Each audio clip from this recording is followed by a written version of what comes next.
Can't say that I have. I'll be honest with you. I know you quite well, Gio. I'm not sure how loving you are.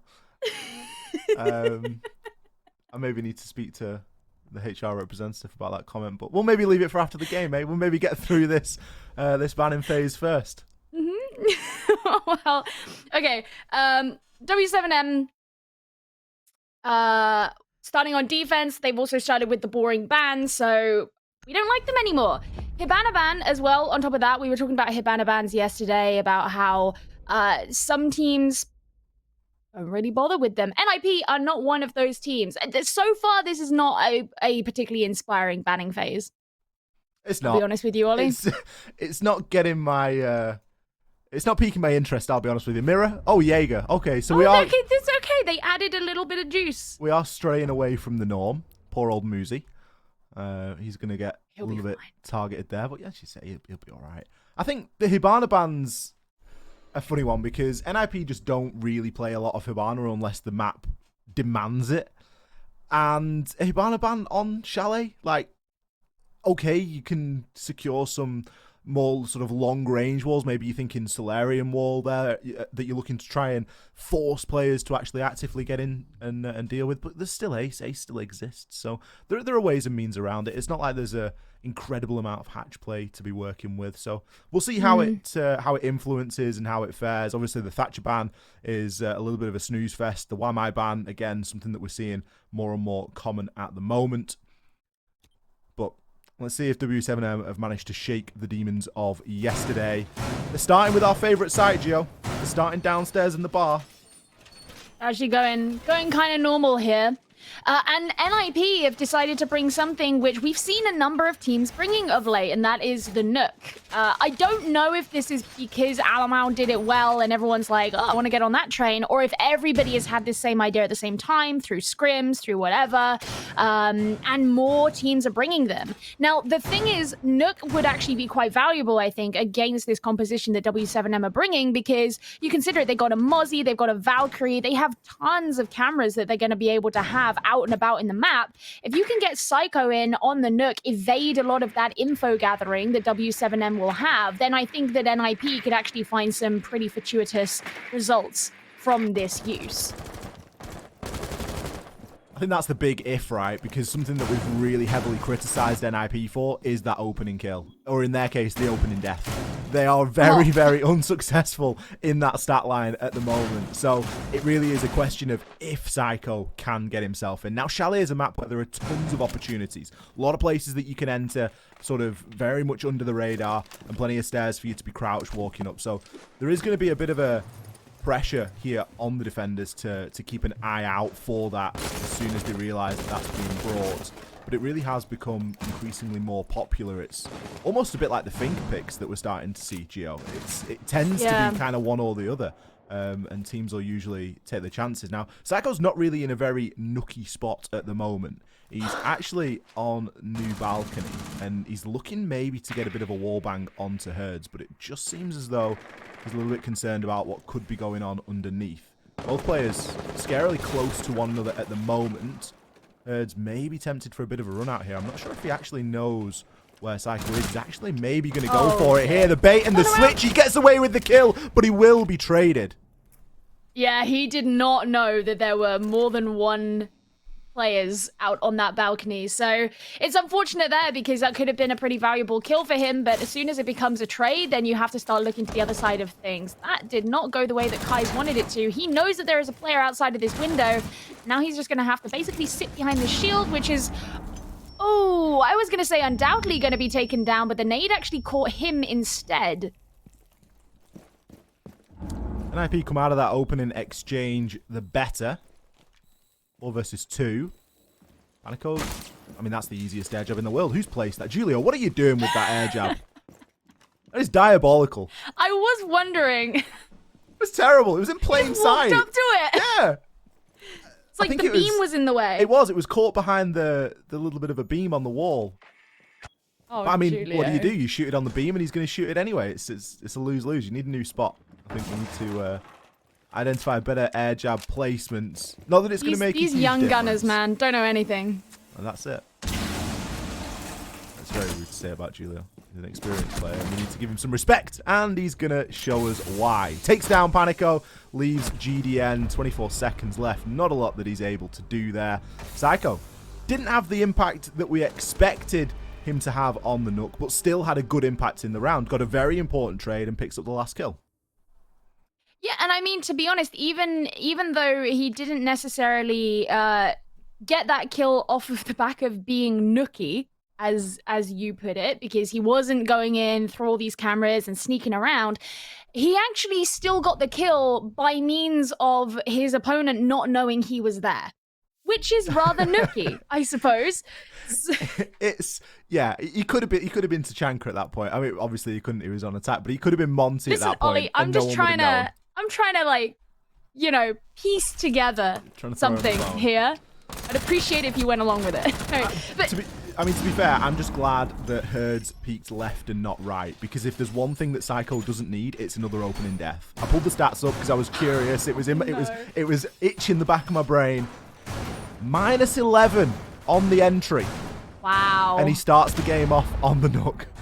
And that's why I was worried, because it immediately flagged into my brain. I was like, I know that these guys aren't doing well on entry, and I'm sure that Psycho's doing the worst. He's doing the worst out of the whole stage, out of everybody. I honestly thought that if the Gemini hadn't have showed itself, then Herds would have jumped right, not left. I think you might be right. Yeah. I think you might be right. I think Muzi saved him. Or he's just baited Muzi. He knew what was going to happen anyway. He's just gone for the big brain play. Well, we'll see if Psycho can continue on his tear off of the back of round number 1. He's decided to play the Lion for this round. W7M have gone all the way down to the basement, which is that site that proved to be rather unpopular for most of the year, and teams are actually starting to come here again now. This is a really huge extension, though. Like, having these players all the way upstairs, forcing NIP to do an entire map clear before they can get down to the basement itself, that's going to take quite some time.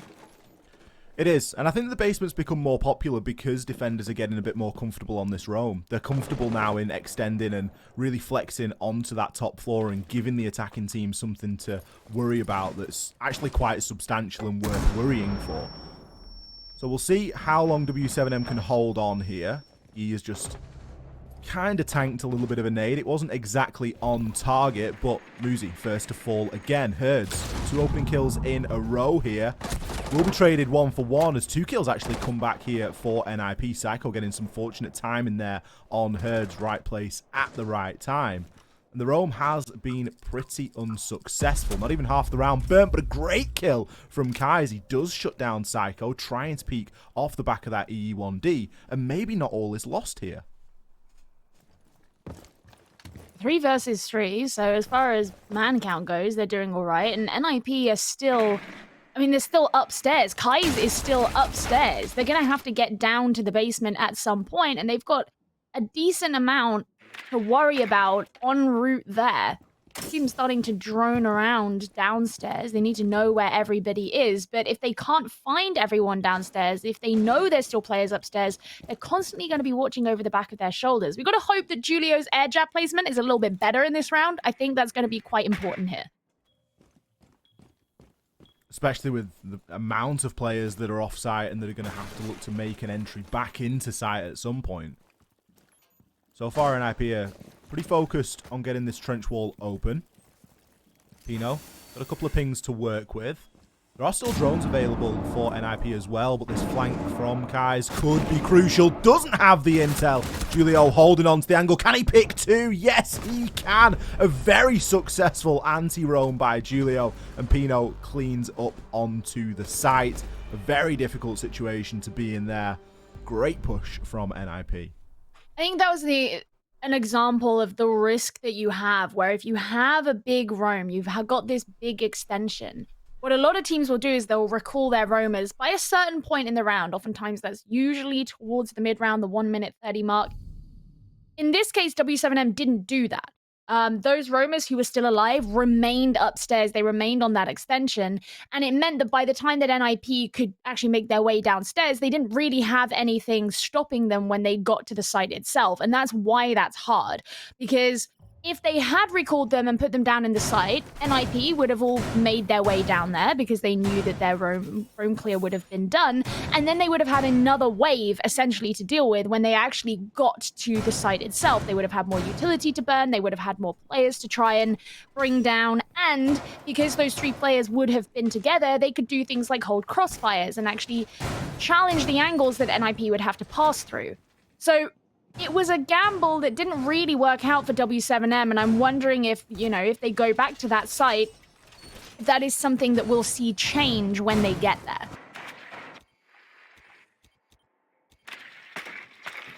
Julio doing a very good job there.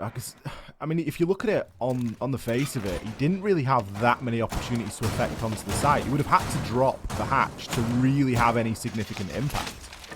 So at that point, you've just kind of got to let him be, and maybe a bit of a lack of intel from W7M, the pulling down and bringing the Valk this time.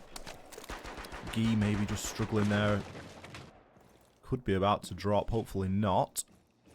Frost being employed this time as well, as we are seeing a couple more trap operators be brought in here. Herds with the DC, so I do believe we are going to hit a very short rehost as we get everybody back on in. Obviously a slight delay there, but we must have had a decision to go ahead with said rehost. Guy did disconnect very early on into the round, so I'm sure that that's all going to get sorted out and we will get ourselves back on in. Not a great deal to go over from the first 2 rounds. We've seen a little bit of NIP. They certainly look a lot cleaner than they have done previously. They're still struggling in that opening engagement, though, Gio. Herds has been a bit of a nightmare for them in that regard. But they're managing to get the round win. And realistically, that's all that they're going to be worried about at the minute. Oh, of course. I mean, NIP haven't been rushing themselves, which I think is nice. That's in a couple of the Oregon games that we saw, NIP were really trying to push themselves in, and that's where they would find themselves in those situations where they're losing these opening engagements. Everyone would kind of be a bit separate. There was not a ton of trade potential. They seem to be positioning themselves a little better here. And it's certainly, it's interesting to see just from the perspective of the fact that we don't get to see NIP playing on this map. So this is something that they've been thinking about. There's been a lot of providence that's been, exhibited by NIP here, just because they know what they have to do. They're already locked in for the Copa Elite 6. They want to be making their way up in that scoreboard. And again, NIP are that team where once it gets to the end of the stage, they haven't been looking their best. They stop messing around towards the end of the stage. They actually start to show how scary they can be. And as an audience, we are still waiting to see this really scary NIP that we knew at the start of the year. And they're going to need that if they if they want to be making it through the Copa Elite 6, qualifying for the next major that's going to be coming along, because they have got a lot to prove, especially off the back of what happened in Mexico. Yeah, they really do. And I think it's maybe not a conversation that we have enough about when teams are qualified for an event, how much effort it's worth them putting in and how much it's worth them giving away, knowing that they've already made it. And NIP are usually in a situation where they sometimes honestly do the reverse of it. They'll have a bit of a holiday in the start of the stage, and then they'll ramp it up toward the end because they know that they can. But as you say, we're still sort of waiting for that significant ramp up here from NIP, as it just isn't something that we've really seen them do this stage. But this could be the start. I think they are 1 point away from guaranteeing that Copa spot. So an overtime loss would do it at this point. It's almost a done deal knowing this team, but it's the formality of 1 point is required, and there obviously is a circumstance where that might not happen, but it'd need to start here in this game right now. There's only one way that they don't come away with 1 point here, and that's if they lose straight up. They've already got 2 rounds on the board, so it is already seeming pretty unlikely. But on the whole, looking a lot better than they have done previous. I like seeing them on Chalet, Gio, and I think this is another thing about NIP that they've got that's very valuable. It's something that Julio speaks about very often in his interviews, and it's that they are an adaptive team. They're a great team at reading the game and understanding how to make very quick decisions and still work as a team in and around that. And I think regardless of the actual map, as long as they've done their homework on their opponent, they're going to have a great knowledge of how they want to play Chalet, and they can just then work through those adaptations. And we've already seen it in the first couple of rounds that we've witnessed, so I'm sure that it will continue on through. I do believe we've got all of the players back inside the lobby, so we are going to be throwing it over very shortly. Thank you for your patience with that short break. Hopefully, Guy is back and is no longer caught on the treadmill, as it did look as though he just dropped out for a moment. But we have got everybody back in, and we can return where we left off at the start of round number 3. Everything will remain the same. We're going back down to the kitchen. I think just another thing, you know, off the back of what you were saying with them being really adaptive and it being nice to see them on Chalet and how they're performing here, you know, going back to the point I made in the pregame where they've basically read into the fact that W7M have struggled on this map. The NIP are also a team that do not like to show things if they don't have to. And my suspicion is that NIP probably will not return to this map for the Copa Elite 6. Or at least they'll try not to. I suspect that they've come in on this map because they know they're not going to be showing anything that's going to be important because they won't want to play it. Yep. But they know they can win it because of how W7M has been playing lately. It's a very powerful position to be in for NIP. It's almost BM. To be able to come in and perform really well on a map that essentially means nothing to you. Especially when W7M have probably felt fairly comfortable in the way that the bans went. Oregon Chalet being the last 2. NIP have banned Chalet 21 times. So they're like, yeah, we're playing Oregon today. Like, we're playing Oregon. That's what W7M have woken up and thought. You know, we're like, yeah, we're playing Oregon. We've got the ban phase. And they really just haven't. And NIP have got that recent information, and they've got an understanding here of how W7M want to play it. And they are saying, yeah, we're still a very good team at adapting. And that's what they're aiming to do here. So far, it's worked out for them. They've been able to pick up the first 2 rounds as we enter into the kitchen site now. Herds again. He's 3 for 3, Gio. He's doing pretty well. Doing pretty well on that. And Psycho. The fact that it's Psycho, dude. But also, with the E1Ds, if you bring an operator like Lion, it's because you want to have that gadgetry available to you for a decent chunk of the round. You're going to be relying on it. And those E1Ds are now gone. You know, that's an operator that you take up a slot that could have been someone else. Now, Herds is still holding pretty far forward as NIP get going here on the office. Whoa! What is he doing? Wow! What is... Okay. I mean, they knew that he was going to do that. Maybe a bit gung-ho. Probably a bit too ballsy. And NIP can now get the office wall open. I mean, it's a 1-for-1, but a Valk with a Nitro cell's worth more than a pretty careless run out. I mean, it's not a short distance there. And obviously with the immediate indication now that there's an opponent outside, it isn't something that you want to be doing. Guy challenging on the breach as well. Picks off Muzi, pre-fires onto the second. He's actually got a ping to be working with here. But Julio holds the angle. Kai's is going to be the player that falls. There's more information for Julio to be working from here. The drone's really providing a lot of value for NIP. And an advantage that was sitting fairly comfortably with W7M has now flipped. 3 versus 2 in favor of NIP here with quite a great deal of time remaining.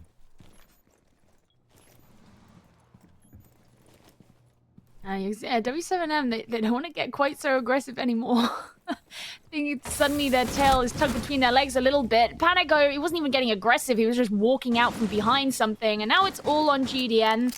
Out goes the Toxic Babe canister. He only has 1 left. And I think there is some limit to how much that is going to deter these last 3 remaining players of NIP. They're going to get their way inside the site. Don't even need to bother about planting as Kamikaze finally finishes him off. Julio's really popping off today. That's the second round that he's had 3 kills. We saw it in round number 2 when he was out on the roam again. He's just dominating that Nomad role. I'm a little bit bittersweet about the Herds run out, honestly.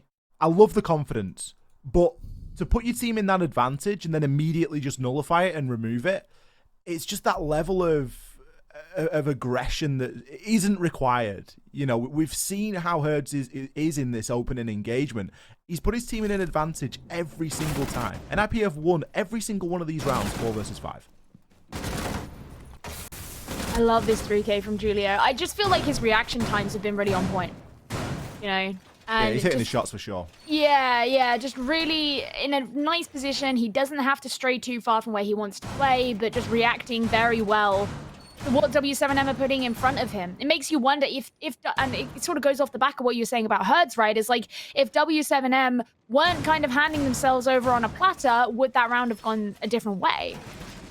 Well, that's it. You remove Julio from the equation, and all of a sudden, W7M have got a really good upper hand. And you know what this is reminding me of quite a lot, Gio? It's W7M versus MIBR on the very same map, where in the first handful of rounds, there was situations where we could say that W7M threw it a little bit, and it ended up being quite a close game. It ended up being a 7-5 to MIBR. And it's just got...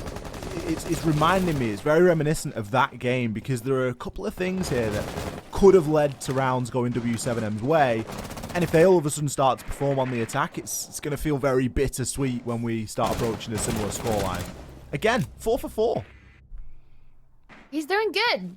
He's doing good on that. Now he just needs to calm himself. Don't go running off. This is the 4th site, by the way, that W7M have come to. They've gone all the way up to Master, rather than returning back to Bar. So clearly they feel, you know, happy to go to any of them, and having lost all 3 of the sites that they visited thus far, I don't blame them for wanting to go somewhere else. I also want to point out as well, Guy has decided to bring along the Thunderbird. It's the first time that we've seen her for this this game, so they'll have those Kona stations to provide some extra healing. Psycho again. Don't even know where that was. No, we just heard a faint, dull explosion in the background, and Psycho has fallen. Pino moving his way through library now. This is much better from W7M. They've been able to get 2 kills. They haven't been traded yet, and they've been able to retreat. Like, who is this team? Where have they been for the first handful of rounds? Herds, 2nd kill on the round now, shuts Julio down. It's a great player to remove, especially with the form that he's been on so far this game. Leaves everything now for Kamikaze and Pino to do, and, well, with Herds on a triple, it's all down to Pino. He's got a rough idea of where he needs to be worried about, but this is surely going to be a quad. No, Pino does land the shots. The trade comes in. I honestly thought that the Roni was going to reign supreme there in back storage, but great trade in from Panico. W7M pick up their first round here. Well, there we go. It just took them going to a 4th one. I actually wonder if that's going to change up how they go about this second half of their defense. And straight away, we can see that it is, because they're going to Kitchen for their round number 5 rather than leaving it as the last site in the rotation. And I suppose that part of that could be because defending Kitchen is not too dissimilar from defending Master, because you typically have defenders who are going to be present in similar parts of the site, given that Master is directly on top of Kitchen.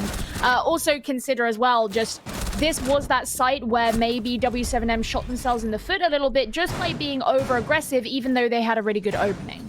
So if they can kind of hold Herds back a little bit, ensure that everyone's a bit more disciplined, then this is probably the round that went, despite W7M not winning it, that went the closest to them getting that win. Yeah, for sure. This was the Herds opening kill, then followed by a run out, and then a Julio 3K. So none of which is entirely repeatable. So there's certainly equal opportunity for W7M to come away with something here. And I mean, the game that we've seen so far, for me, it's a little bit closer than the scoreboard represents. And if W7M can still come out of this at a 3-3 split, I think they'll have done fairly well. But again, it speaks to some of that lack of consistency that we sometimes see on this side. Herds going for some aggression. He did throw a Valkyrie camera out of him in a previous round. He's actually been able to take out Psycho. Honestly, you can't even rag on Psycho for dying a lot at the minute. Like, that's just disgusting. Herds says, yeah, he's having a good day. As much as we've you know, giving a little bit of flack to W7M as a team, Herds is certainly feeling himself. Since the rehost, he's had 5 kills. So you have to remember, this isn't even the entirety of the game that we're looking at for the numbers on the side, on the HUD. This is just since the rehost. I think prior to that, did they have 2 or 3? Something. Because he got both the opening kills, and he maybe found another. So yeah, he's really popping off at the moment.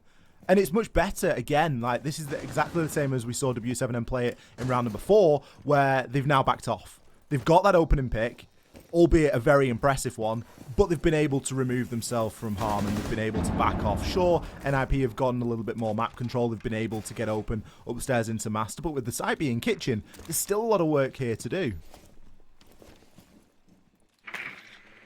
Again, W7M still retaining their roam upstairs. Panico's just been spotted, but gonna try. Nah, the impact trick didn't work. I'm trying to remember last time.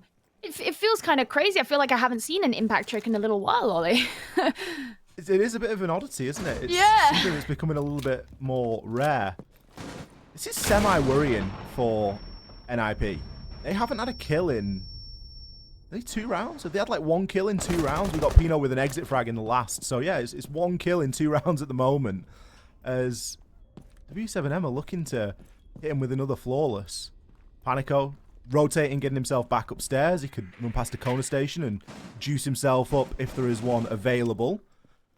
Muzi and Kamikaze again, so much work to do. Muzi's just been entirely shut down this whole game so far. We haven't seen him have any opportunity whatsoever. With 40 seconds left, drawing out the basement. Looks pretty desperate, Gio.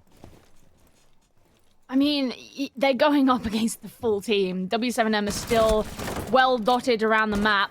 Pies misses his shots. Kamikaze's going to try and go for it, but this 1 versus 1 is not looking particularly clean, as Kamikaze is now lacking health more so than Kaiser's. He's going to have to be a bit more careful. Not only was that his life, but it was also the diffuser. Muzi is pretty damn far away. We do hear an air jab go off in the distance. 10 seconds left. It's scary to see W7M pushing Muzi here. He finds 1, he finds 2.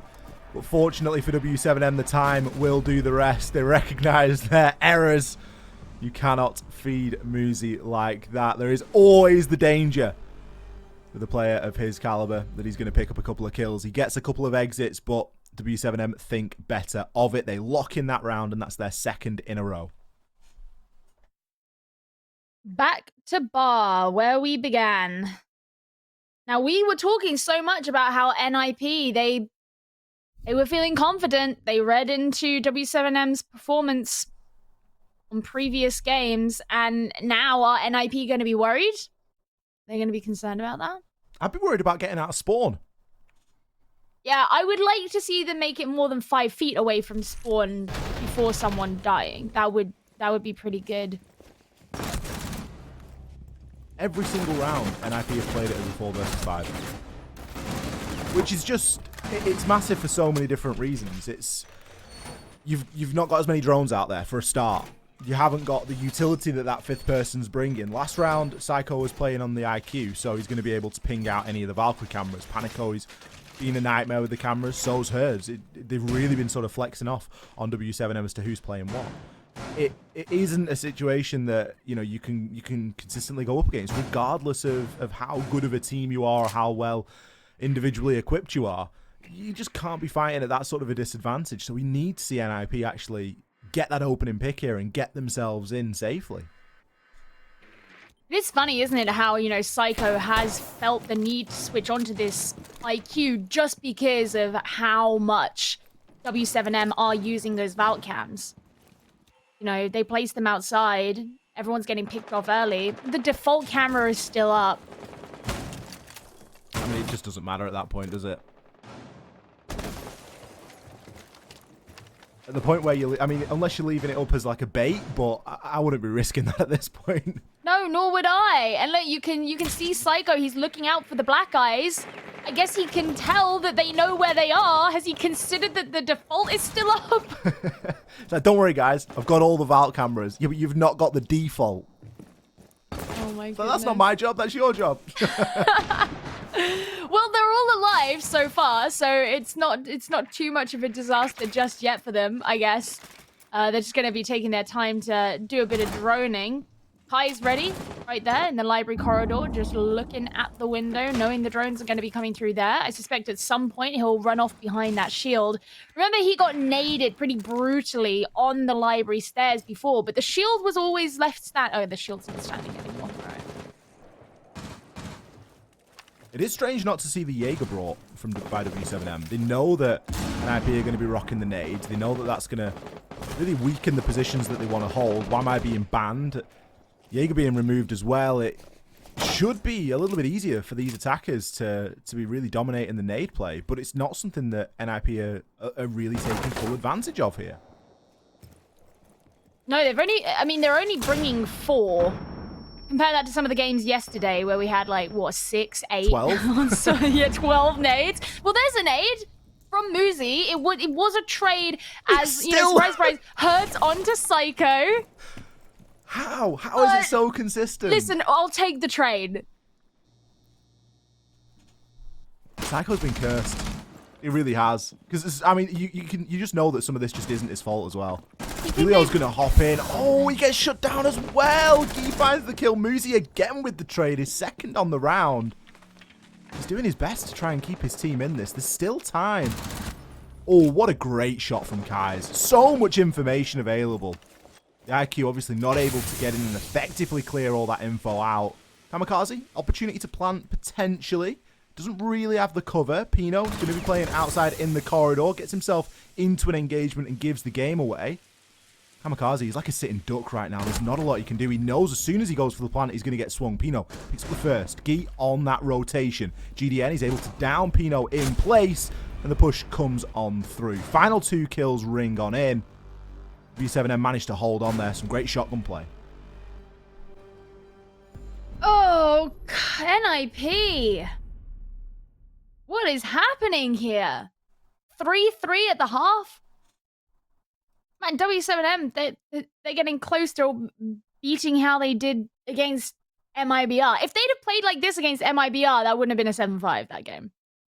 Well, that's the thing. That's why I was saying it reminds me of that game. Because there's rounds 1 and 2, there's a couple of occasions there where you can genuinely imagine it going the other way. You can genuinely imagine W7M coming out at honestly a 4-2, a 5-1 here with the way that they've played so far. They've given so much away, it's untrue.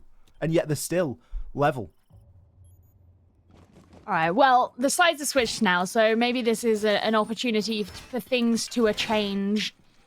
I would say that historically, the attack is usually the side that NIP have struggled with. Whether that was because back in the day they were too slow to get anything done. They made big improvements, though, in Stage 2. But my point is just I'm trying to derive some optimism for this half. This could be the half. NIP swing back in. They're going to be starting things off on Kitchen.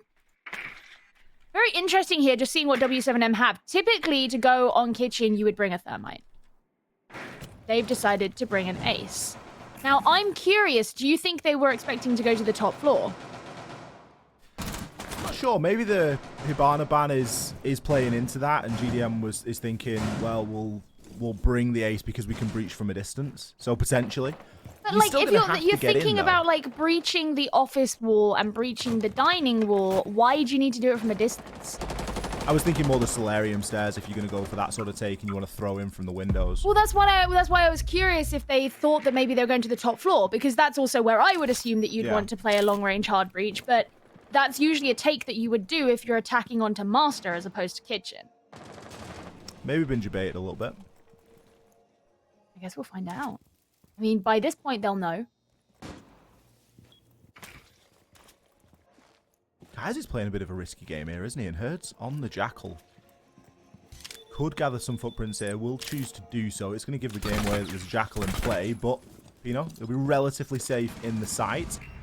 I say that. No. Hertz has actually found him. Where has he found that kill from? And why did Pino move so much? He looked really safe. There was like reinforced walls, like non-destructible surfaces. He looks like he was golden. Well, this is the thing, isn't it? I feel like you can sense this idea that W7M have kind of gotten in NIP's heads. Yeah, rent-free. They're just like chilling out, having a little party.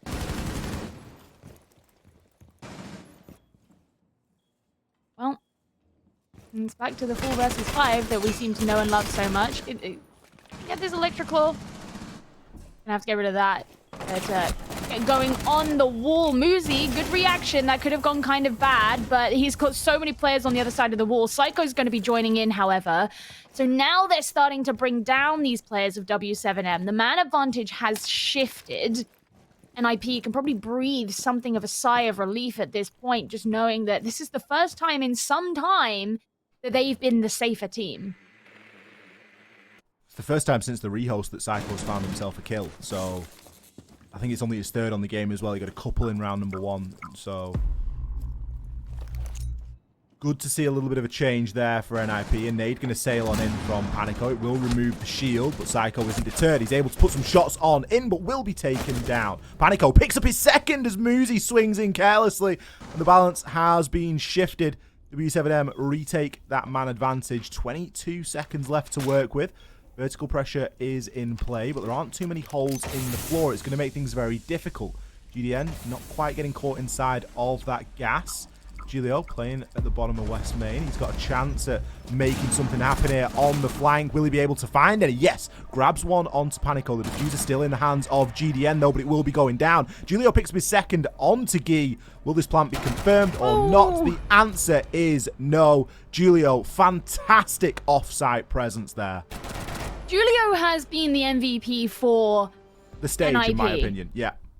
Absolutely. He seems really in tune. He's really on point at the moment. He knows exactly what he's doing. Very adept.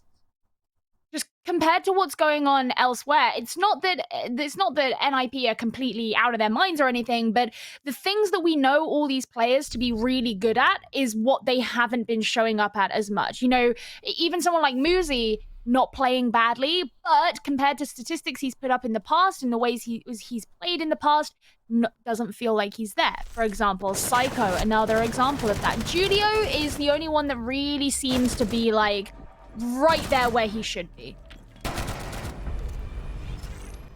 Yeah, he's head and shoulders above the rest at the moment. He's 6-3, as we mentioned, pre-rehost, a couple of kills knocking in around there. Muzi's a slow burner, but we think of his 6-4, a lot of those were exit frags. I think 3 of them at least have been exit frags, whereas you think of Julio's kills and they've all been impactful. It's been multi-kills that have won the round for the team.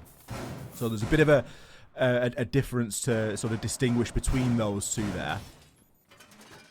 But I mean, that's a 3v1. That's a round that you oughtn't lose as W7M. They really need to knock that on the head fairly quickly, because it's not going to take very many of those to slip before NIP get a sniff of a lead here and a win that they'll very quickly look to try and convert onto. So W7M just need to be mindful of that.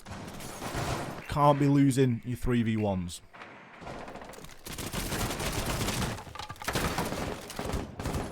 Well, NIP have the opportunity to try and advance that lead against W7M.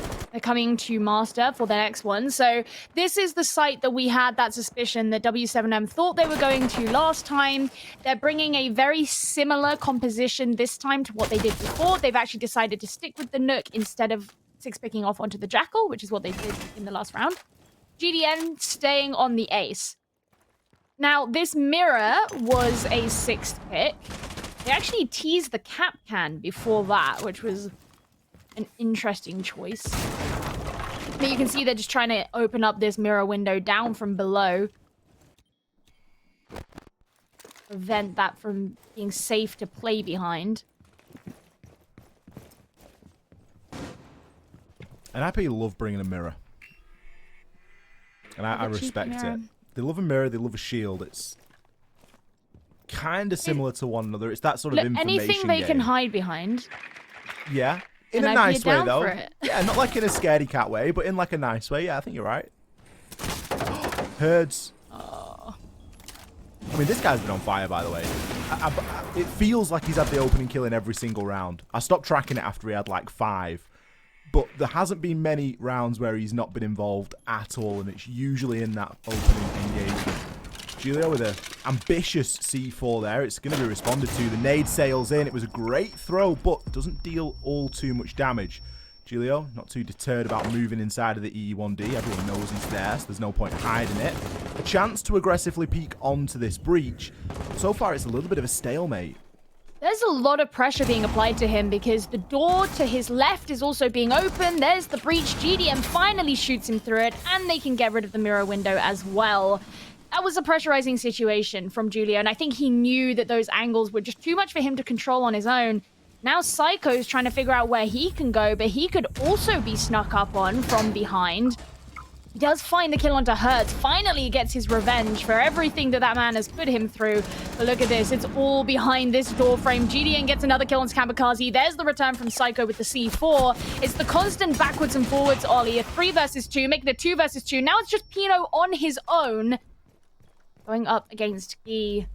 There's one E1D left. That could certainly be used. It's going to be. He's just moving around. He's got to go for the plant. He gets caught out by Panico.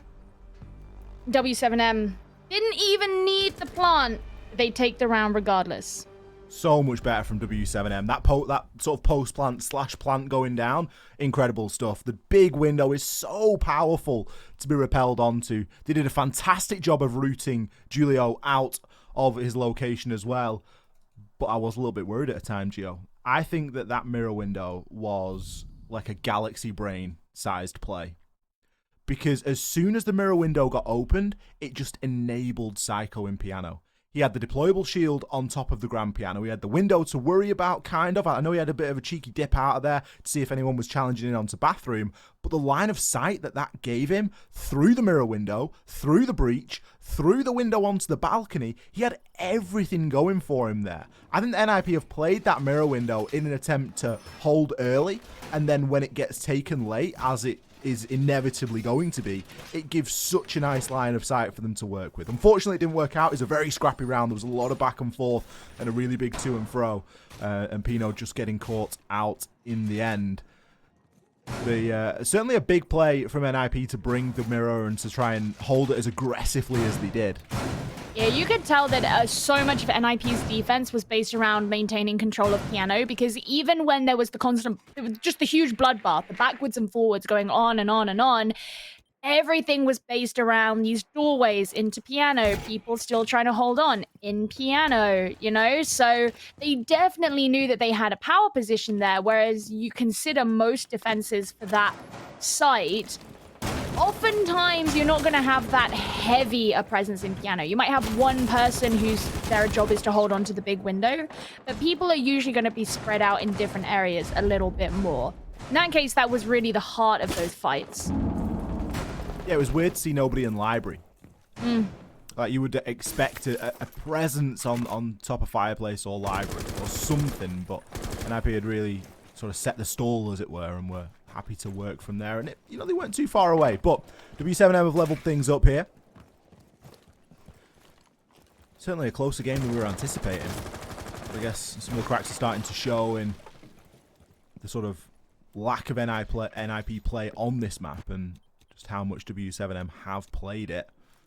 That sort of experience is really carrying them forward, especially in some of these early engagements. But we'll see how this roam goes. Got a couple of guys out there. Julio and Muzi both going to be on that rotation.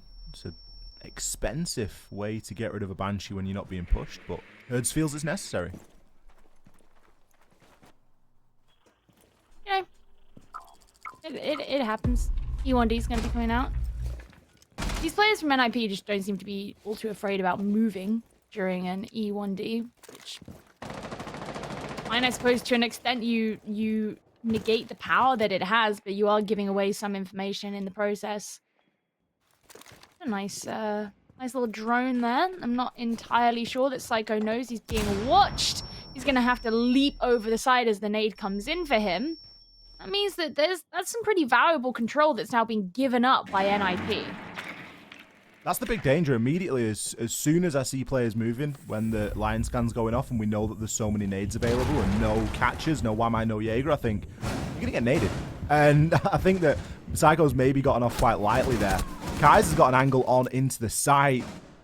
Goes for the flare because he gets challenged, immediately draws for the nade, but isn't able to bounce it in sufficiently. Pino is able to pick one up as Herds' nade did land onto none other than Psycho yet again. He really is a magnet for that sort of stuff at the moment, but it again is traded. So, nullified threat, but a lot of the round has been spent. 25 seconds left. Kamikaze, why is he so aggressive on the window? Pino in again with another trade coming on through. Julio trying to pepper on down, and eventually Muzi finishes off Panico. Picks up a second onto Gi as the support wasn't there in time. GDN 1 versus 3, 10 seconds left. Maybe finds himself an exit, but not even that. Muzi's played a blinder there. Very good positioning. Moves himself back on into the site and is able to grab that final kill. Really nice to see Muzi actually getting a couple of kills there, because I feel like it's been a while since we've seen him be the guy who gets the multi-kills and actually does some cleanup. So, again, this game continues to be relatively tight, which is very much not what we were expecting. I don't know, maybe NIP pull away here, but personally, I find it kind of hard to believe that either of these two teams are going to pull away, that there's going to be tons of momentum just pummeled into one of the teams. They're going to be heading back to the kitchen. NIP won this round last time, but it was very close. It was Julio coming in with the pistol, denying the plant in kitchen in the last moments. It wasn't a super, super definitive win. No, I think it was a 1 versus 3. The 3 being W7M, so not something that you're going to consistently lose. So we could quite possibly see this go 5-5. I'm expecting overtime, Gio, at this point. I think, as you mentioned, there's no clear winner. There is nothing that's really leading me to believe that one team's going to start chaining rounds together in a significant way. I really think it's going to come down to that momentum. Maybe, just maybe, if we see NIP win here, we see W7M's head start to drop a little bit and they maybe start to feel a little bit downtrodden. But even then, they're more than in this one. And it really does come down to if they're going to be able to rectify a couple of the mistakes that they made previously. Because they did a very good job of opening up the top floor. They were able to get themselves in there nice and early on into the round. It was just they'd spent quite a lot of time in doing so, and I think they were dropping hatches and they were really approaching the site with around 20 seconds left, and they just didn't have all the information that they really needed at that time. So just need to speed up this early round a little bit. Well, no kills been taken just yet, so already it's an abnormal round. There's a bonus round for Psycho. He survived 50 seconds.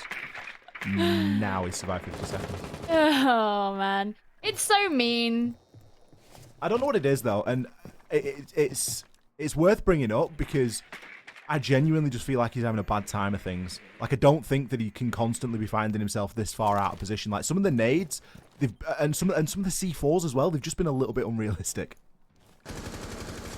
Yeah, I think that's a fair assessment. I guess we don't know what that could be if there's an external factor, but anyway. Them to work through. They managed to get the exothermic charge down onto the wall. Herd's also throwing in a nade as well, seemingly to open up a softball, perhaps? Could have been to play some utility. Either way, the route into office is open. Kais is making his way in. We're over halfway through at this point, so they seem to be doing okay for time, but still having not got any kills, I feel like we're creeping closer to another situation where there's just going to be a lot in a very short space of time. Yeah, I think you're possibly right, and the biggest problem with not getting in nice and early is that you don't have any knowledge of what's going on the actual site, because Panico hasn't been able to get in. He hasn't been able to use the sledgehammer. There's still a ton of C4s available for NIP, so there's a lot of unknowns at this point, and it's going to become more and more difficult to deal with those unknowns. Kamikaze gets himself chunked down and actually forced out there. Julio going to be playing at the top of West Main along with Pino.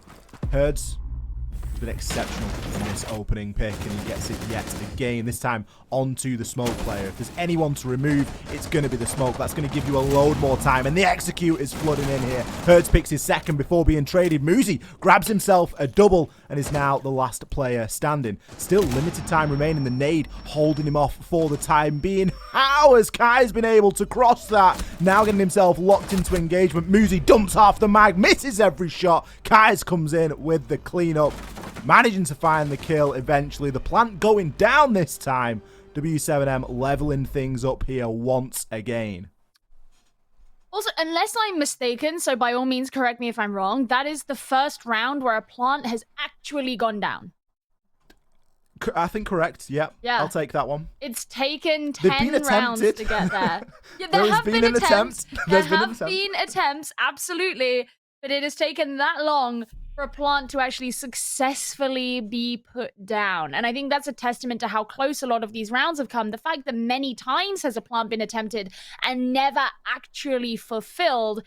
Finally, we got there. And a lot of that was helped by the fact that simply at the end, there was only one person left on NIP, and W7M had that extra support. What we've seen from a lot of this game is oftentimes the numbers on both sides of the, of the screen are relatively similar. You know, it'll be a 4 versus 5 to a 3 versus 3 to a 3 versus 2. Like, they're never super far away from each other. Whereas this was one of those rounds where actually it swung far more in one team's way than the other. And it just meant that that late round was significantly easier for them. Yeah, Muzi being the only player that got any kills in that round. Again, both of them proving fairly impactless in the grand scheme of things because he was left in the 1 versus 3. I mean, Julio's probably looking over at him and going, what's the problem? Just get the kills. Because Julio did exactly that on the very same side, but the positioning wasn't quite there. W7M did speed up that execute, and they were able to very effectively take out those players. Herds opened things up with 2, which was really just the start of the flood, especially with the 2 that he was able to remove, the smoke and the echo. So lacking that information, lacking that denial, lacking that area denial. Good to see such a clean execute from W7M, and something that you mentioned earlier, Gio, was that coordination. Oof. I mean, we can't pass over that without mentioning that he's managed to sneak one away from Herds at this point. The opening kill's still going in W7M's favor, but onto Kai's this time, not onto the usual suspect in Herds. But going back to the coordination, Gio, that last round was a really good example of it. Yep. No, I totally agree. And it's you know, there comes a point where if this is your 3rd time in a row playing this map, you've got to, something's got to click at some point, right? And maybe NIV just came in at the bad timing for that. W7M probably conceded that they were just going to be playing Chalet forevermore, and they might as well just become amazing at it. But, you know, it's good. It is really good because that was my biggest fear for W7M. And maybe just partly because of the way that NIP play, they've just built their confidence in this map. Just some of the plays that have been happening. Julio's going to have to escape there because he took a ton of damage. W7M holding onto that snow door. They have been playing these entrances way better. Like windows, doors, whatever it may be, W7M have been doing it significantly better than NIP. That said, Herds will be the first from W7M to fall, followed up by GDN, and now we're getting back into this back and forth that we've seen so much between these two teams. Much closer, with the diffuser surrendered outside of the breach. It's not going to be an easy one to collect. Psycho can keep a fairly keen eye on that one. Pino maybe gets himself into an engagement here. What if Guy has any information? Looks as though he's still concerned potentially about somebody from above. The diffuser has now been recovered. It's in the hands of Kai's. And oh, Pino does get caught looking the wrong way. And it's actually a collat as Kamikaze gets wallbanged as well. Such unfortunate timing. Psycho left in the clutch. No C4. Plant now going down. And we all know that this is one of the most difficult sites to retake on. You've got the vertical to worry about. You've got the main stairs to worry about. And you have outside of the breach. Psycho, tons of angles to check. Is he going to find the first? The answer is going to be no. Kai's plant and a kill there to close things up. He picked the opener as well, so he had a pretty standout round. Really starting to pop off here. W7M, match point. Honestly, for me, Guy really stood out in that round. Really good positioning. Yeah, great. And after NIP got their 2 kills onto W7M, it was Guy who got the first kill after that. Then Guy got those next 2 a little bit later on in the round. What was it, with the C4 or something? And yeah, really influential for W7M in that round. And now they just need to pick up this next one to be able to take the victory in regulation time. Now, it's interesting, Ollie, because we were saying NIP basically locked in for the Cobra Elite 6. They only need 1 point. That's an overtime loss. Now, that could, of course, still happen, but they could come away from this game with 0 points. I need to apologize because I may have said something like, I mean, it's going to be words to this effect, but a phrase I like to throw out is a done deal. And maybe it's not so done. Maybe. Yeah, because it's like I misspoke and I said they're already locked in, but that's just because I'd misremembered the graphic. Yeah. I'd looked at Liquipedia and I'd been like, oh yeah, NIP, because the top 4 teams are locked in currently. Only spots 5 and 6 aren't. And I looked at it and I was like, oh, NIP, they must be in the top 4. Like, yeah, so they're locked in. They're locked in. No. and they might not be still after this game. I mean, you know, luckily for them, they're far enough ahead in points that I think it's highly unlikely for them to not make it. It's still a formality that they need 1 point. Yes. Well, it's not a formality, it's a fact that they need 1 point. But it might not come out of this game, which, I mean, anyone would think it's a top versus bottom. You know, W7M, they're sitting at the bottom of the table. You would think that this is where they'd find that 1 point from. Now, there's still a chance, as you say, that W7M close it here. That could be it. We might have to wait another week.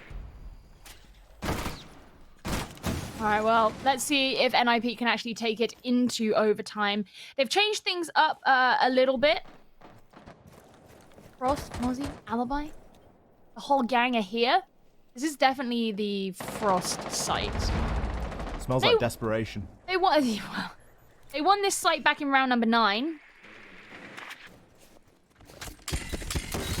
Ooh, there's the Candelas. It's a terrifying sound. They're going in. It is, isn't it? Oh no! Oh, the Frost! It's a Frost trap! No, caught inside of the Pogmat. Oh no! What's happening? What is happening? Oh, it's messy. They want to go to overtime, dude. They're not going to let this happen. That's the diffuser. It's all on Kai's now.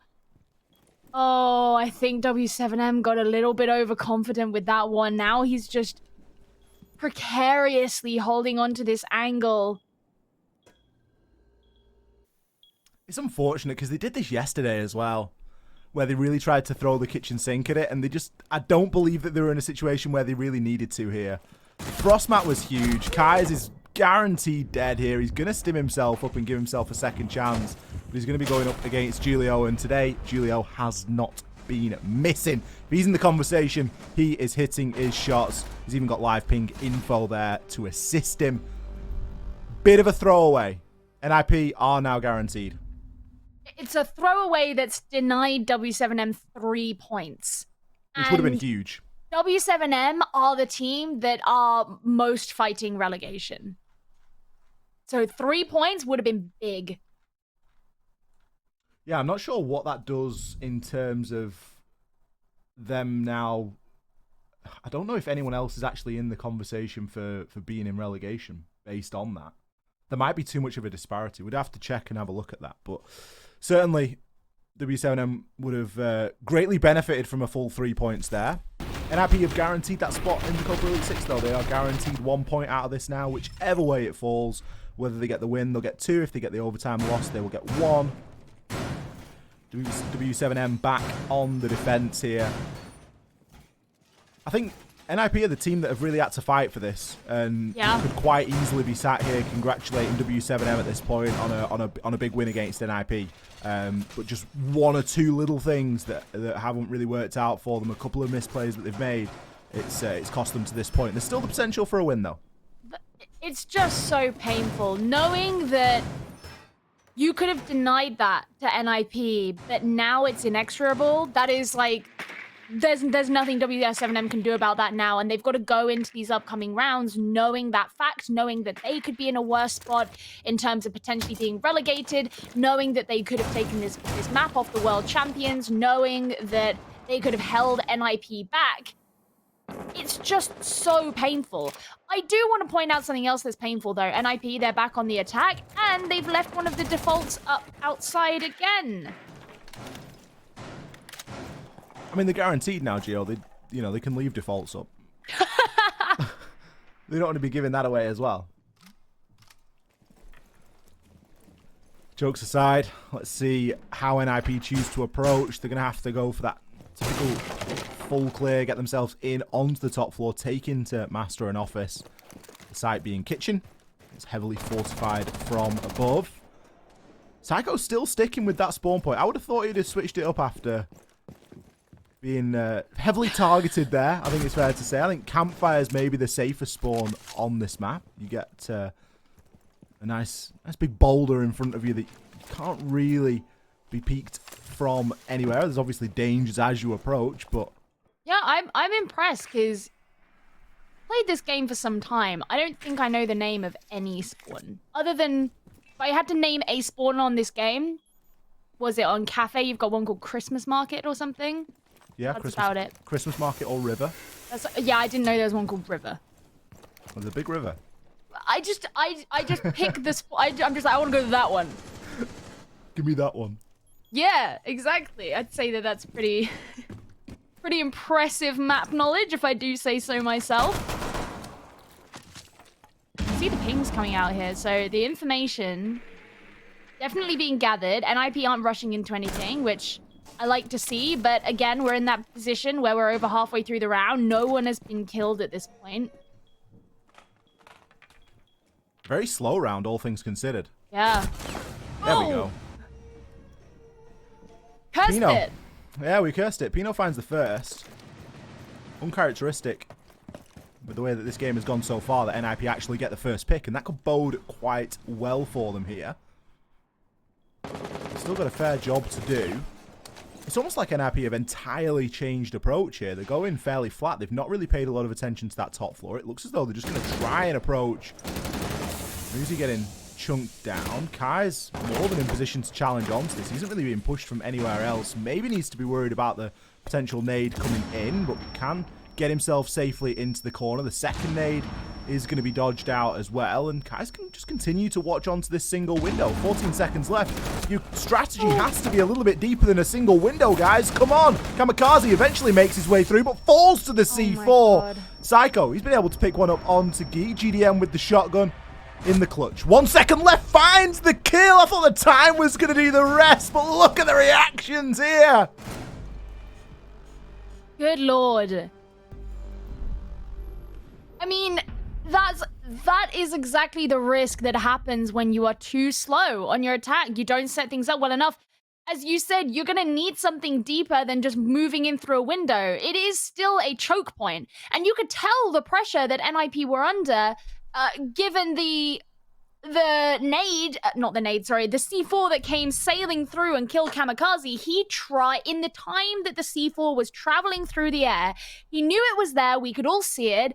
He tried to secure the kill because he knew that he was going to die anyway. If he tried to shoot the C4 out the air, he was going to get shot by Kais. If he did nothing, he was going to get shot by Kais. The best option he had was to try and kill Kais while the C4 was coming to him, and he still didn't manage to do it.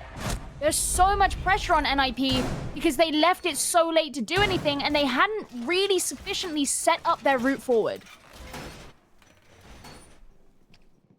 It was a mess of a round. Yeah. there's nothing else to say. It was a mess of a round. W7M back onto the match point, this time in the overtime. Back onto the attack. Let's see if they can chain two together here. It hasn't happened all too often throughout the course of this game so far. But now maybe the time. Fortunately for W7M, they haven't picked a Ying.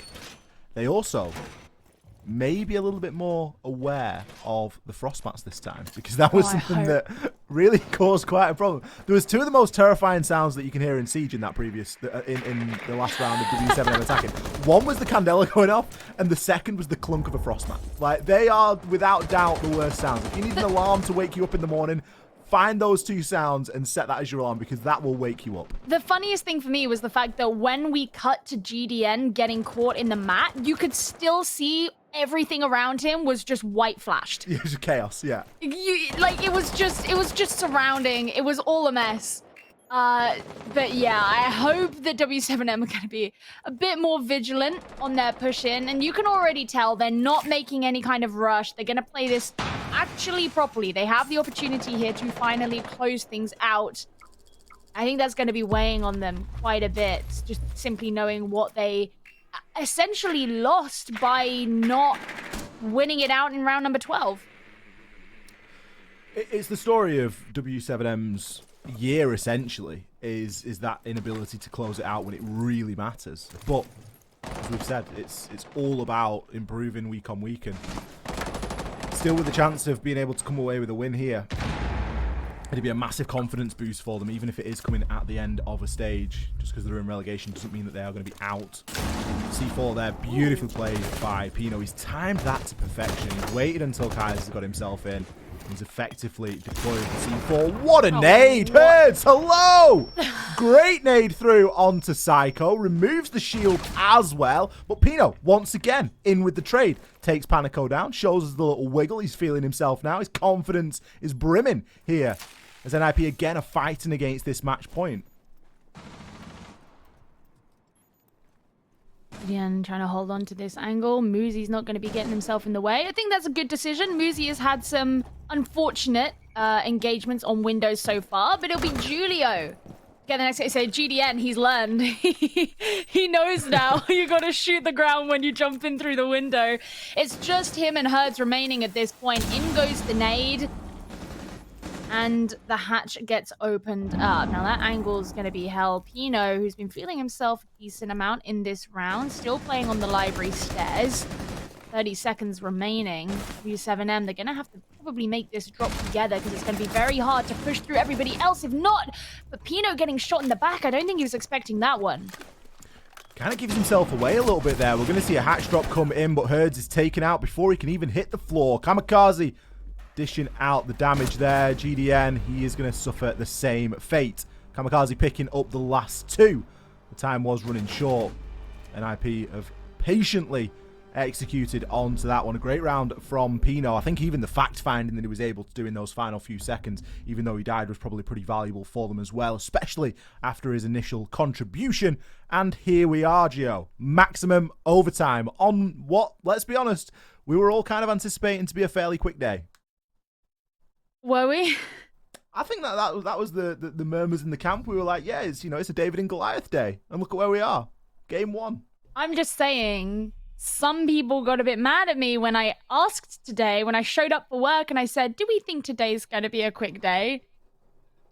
I wonder if we have any disgruntled producers who think that I've cursed everything. I'm not sure. I don't know either. I can't hear anything in my ear, by the way. No. Just there's no sound coming through my ear. Anyway, W7M.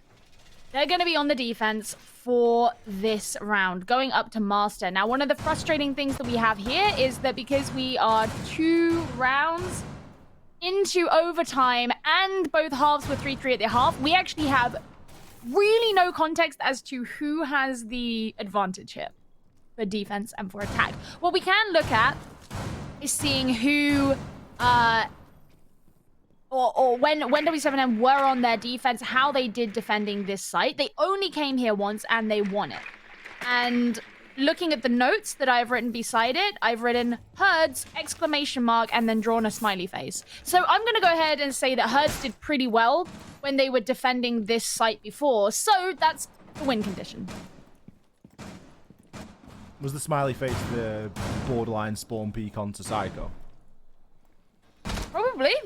I think it was potentially this round. I think it was like a holistic smiley face. It was just like, you know what, as an overall idea of the feeling. rounds. Yeah. There's a smiley face for Herds. You'd give him a sticker if you could. Yeah. He's the star pupil.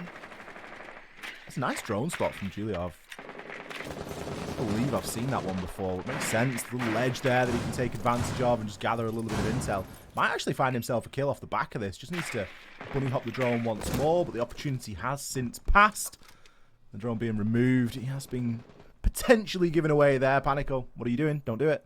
Do not do it. You might have the bionic arm. You might be able to destroy the barricade in one hit very quickly, but you've got a long way to go. There's going to be a player above as well. I'm getting too hungry.